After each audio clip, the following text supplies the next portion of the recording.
Tonight, a child abuse pediatrician at the center for First Coast News investigation, Dr. Barbara Knox, has officially resigned from the University of Florida, effective today, according to this separation agreement we obtained. And now, the mother whose case first put Knox on our radar is speaking out for the first time since regaining custody of her 3 young children. I'm very grateful to be home. I would never have made it through this without my faith. God has truly been my rock. Under the rainbow she goes.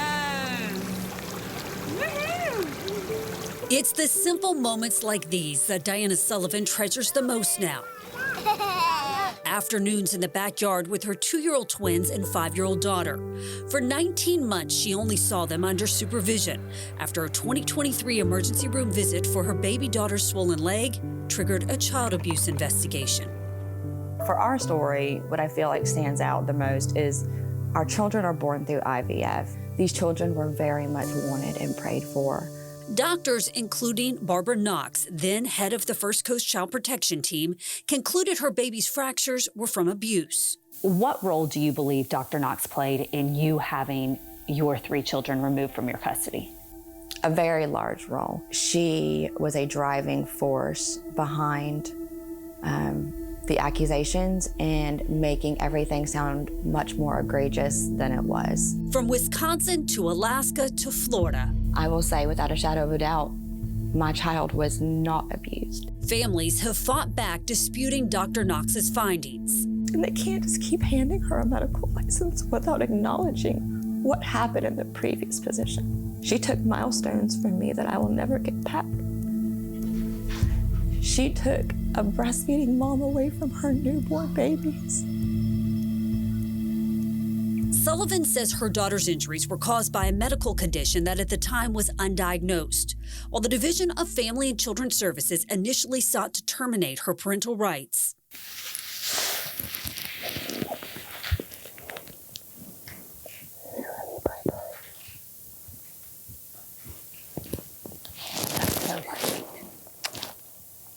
This is the first time she's probably heard me talk about the bad times.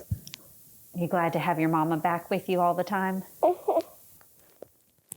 A judge eventually allowed her and her husband to regain custody, citing the best interest of the children. This will be a trauma for my entire family that time and God can only probably heal. Her pain is part of a larger pattern critics say demands accountability.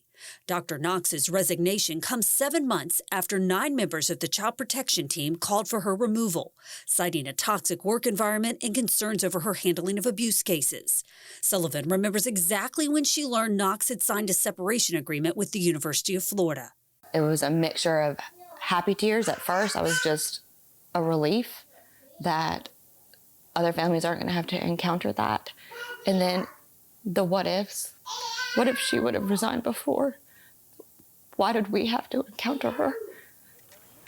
She now hopes Florida's medical board will fully investigate Knox before she treats families elsewhere. These children are being removed from loving homes and innocent families going through the worst trauma of their lives. And to think about families that don't have the financial means to fight for their kids and just have to give up. It has to stop somewhere.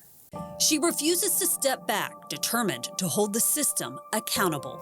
I will always fight for answers.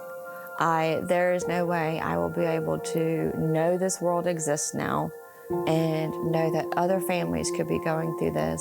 If I could do anything to advocate and make a change, I will be doing it. Now, we reached out to Dr. Knox as we have multiple times, but she has yet to respond. And you can read more about this separation agreement she signed with the University of Florida, and you can see all of our previous reports right now on firstcoastnews.com.